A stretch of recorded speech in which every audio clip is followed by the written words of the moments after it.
Broad Agenda is a blog that we've set up here at the 50/50 by 2030 Foundation, and the reason we set it up is because I have a background in media. I've worked in broadcast media for way too long, 20, 30 years, and now that I've come into a university, a research institute, I found it quite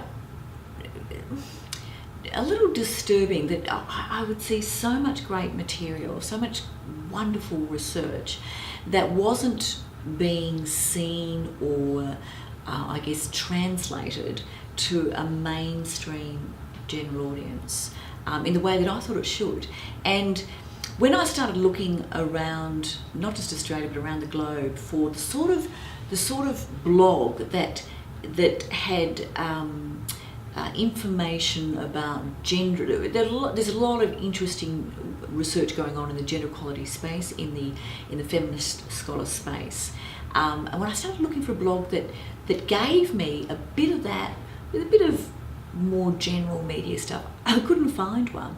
We set up Broad Agenda launched Broad Agenda on International Women's Day in 2017, and we called it Broad Agenda as in, well, playing on the word gender, but we have a broad agenda to talk to men and women, and in a non-binary way, everyone in between. So we called it a blog for broads, blokes, brawn and brain. Men, women, everyone else. It's for your brain, it's for the brawn, it's for everything. But the idea is that we take important issues and put a gender lens over them.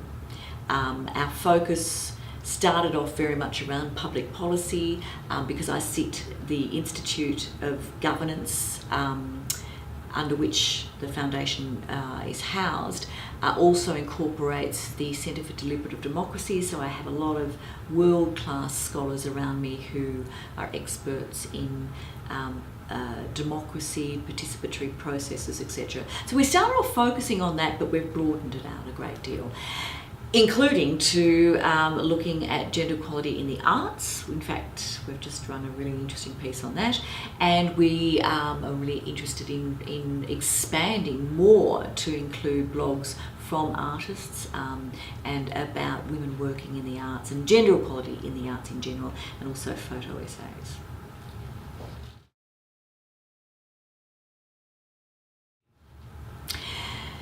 When the UN first set up its Millennium Development Goals back in the year 2000, they set a target date of 2015. The Millennium Development Goals were really important because it was, well, more than anything, I think, a way of raising publicly the issue around development, sustainability, but development in particular in that 15-year period. And the Millennium Development Goals set a number of targets, and gender equality was merged into a couple of the Millennium Development Goals, the MDGs.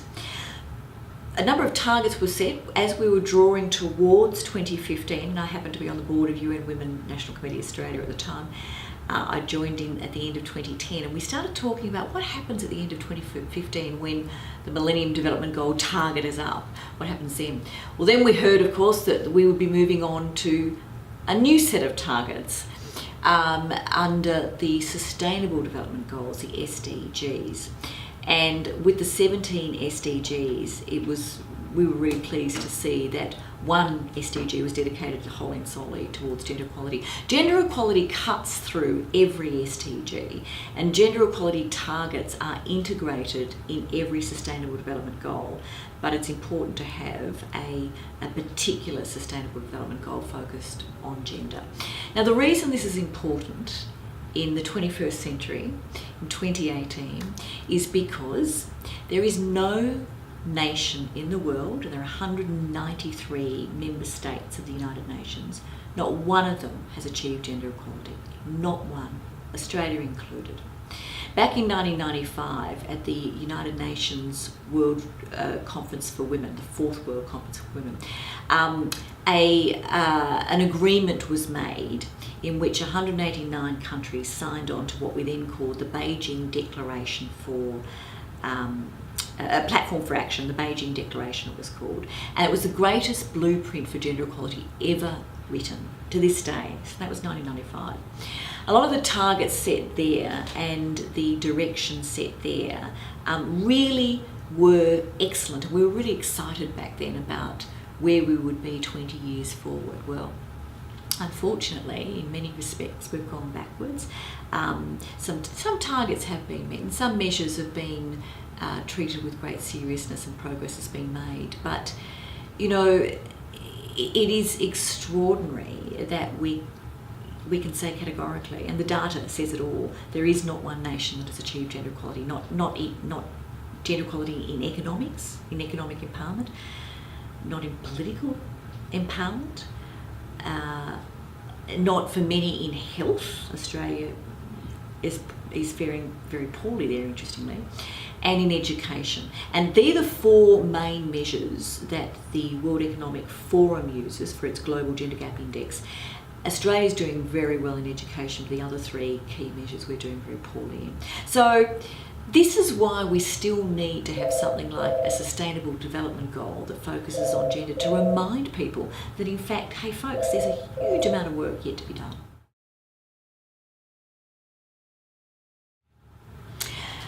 It's a really interesting thing when setting up conferences or events, when our core aim is to really tackle the issue of gender equality in a particular sector, how often men think that they're not meant to be part of that discussion. We will get nowhere if we don't include men in this discussion, because gender diversity is about men and women. It's not about women. Women are the gender that have been left out. And that's why women do a lot of the work around gender diversity. But the discussion is absolutely for men and women. And look, I guess a simple way of thinking about it is like this.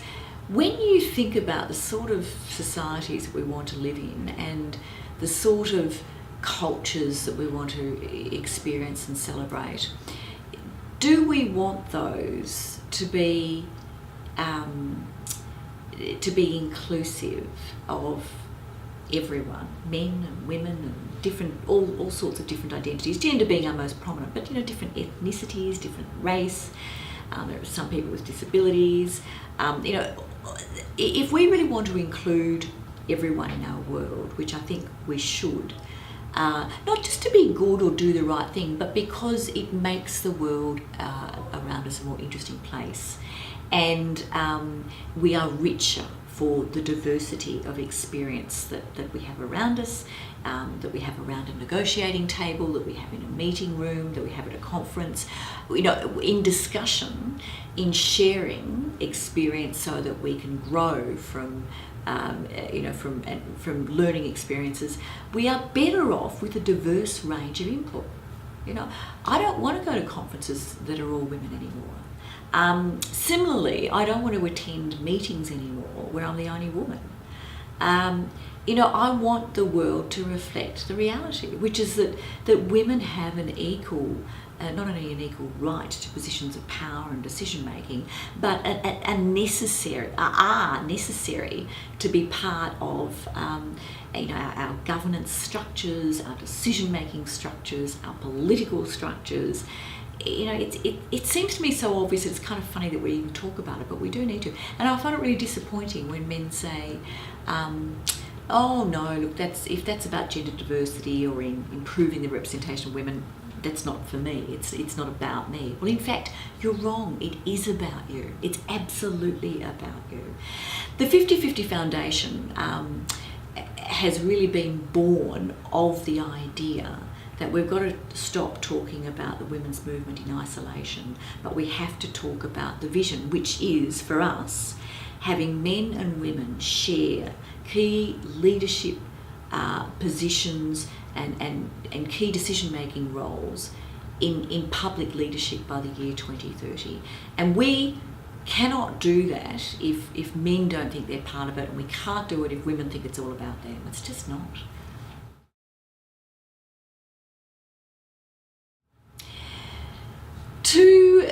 affect change in any organisation or a community body, if you're concerned about the lack of gender diversity, one of the first things that I always suggest is important is to first and foremost gather your data.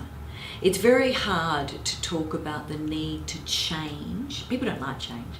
And the need to change structures or governance structures and organisation structures, which means some people have to give up power.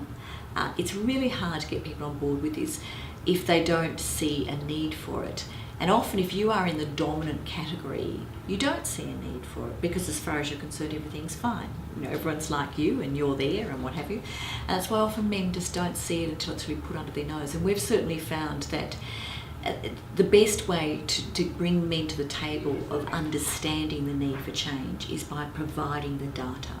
It's almost like you can't manage it unless you can measure it. So once you provide the data, do an audit. If your gut tells you there is a real lack of gender diversity here, there's a problem, go and measure it and find out what the data actually says. And once you've got the data, when you look at the positions of leadership, the positions of power,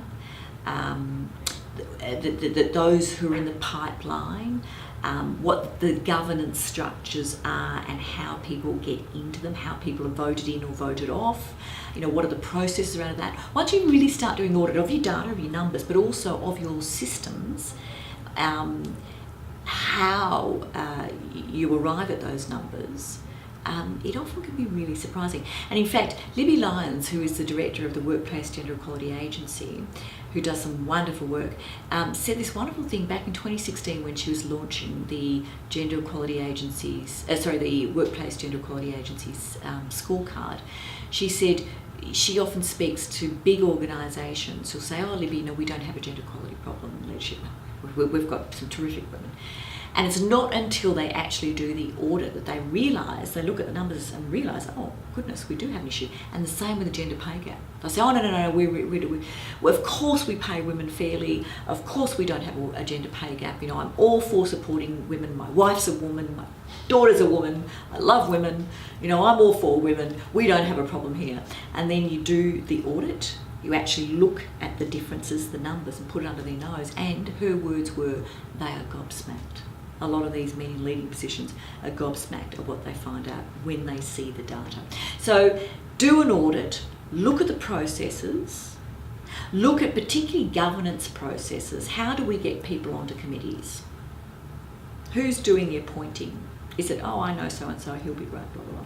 So how are we creating the organisational structures that mean we end up with more men than women?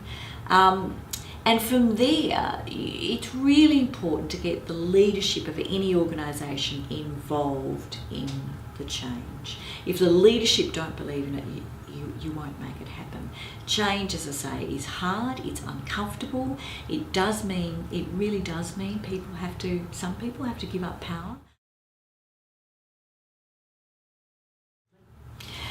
It's a really interesting question when people say to me, you know, gender diversity, I mean, we're there, aren't we? I mean, do we really need to be talking about this anymore? And haven't we achieved that a long time ago? Well, no, we haven't.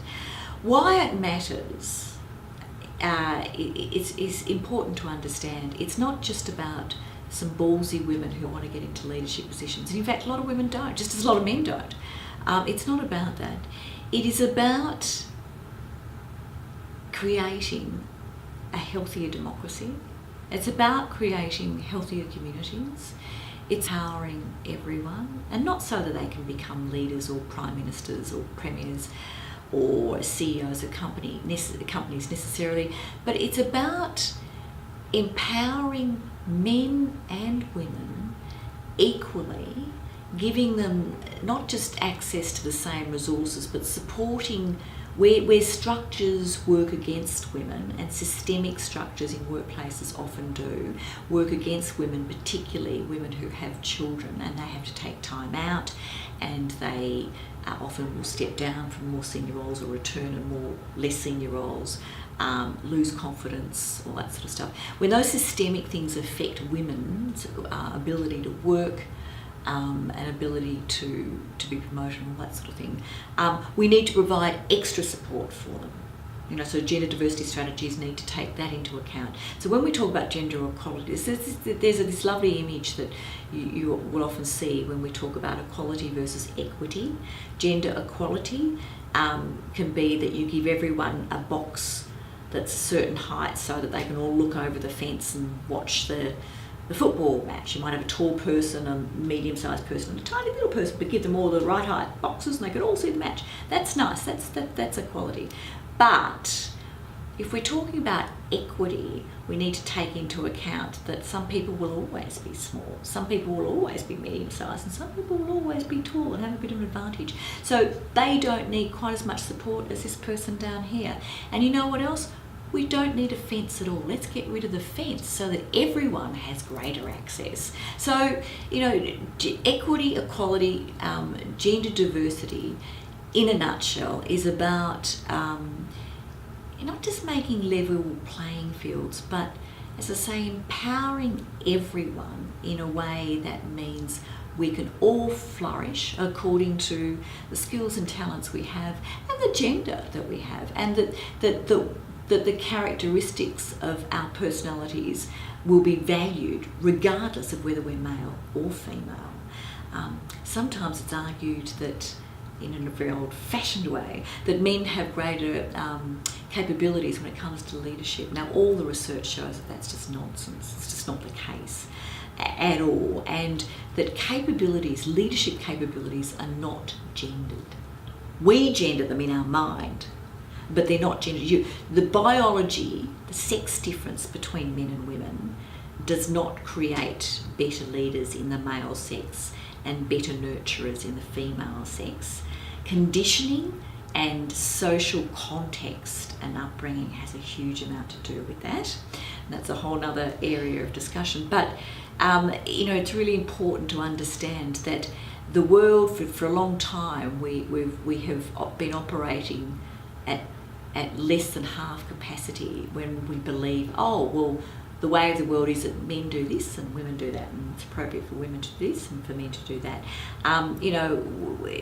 Talk about a glass half full. We're really denying not only women the ability to step up and to use their the full range of their capabilities and capacities, but we're also denying men the opportunity to experience the full breadth of their own personalities. I have a husband, for example, who is a really big crier. He loves to cry, gets really emotional in movies. I always have to take extra tissues. I don't cry. I don't do that, but that's him. He needs to feel empowered to know that it's okay if he cries. That's not a girly thing or a female thing. It's just a personality thing. That's why it's really important to sort of unpack the sexism around gender and allow us to experience the full range of gender, the full spectrum. Sometimes I think, I go right down the male spectrum in a day, and then by another time of the day I'll be right down the female spectrum. And we need to feel free to move up and down that spectrum. It's really what gender equality is about.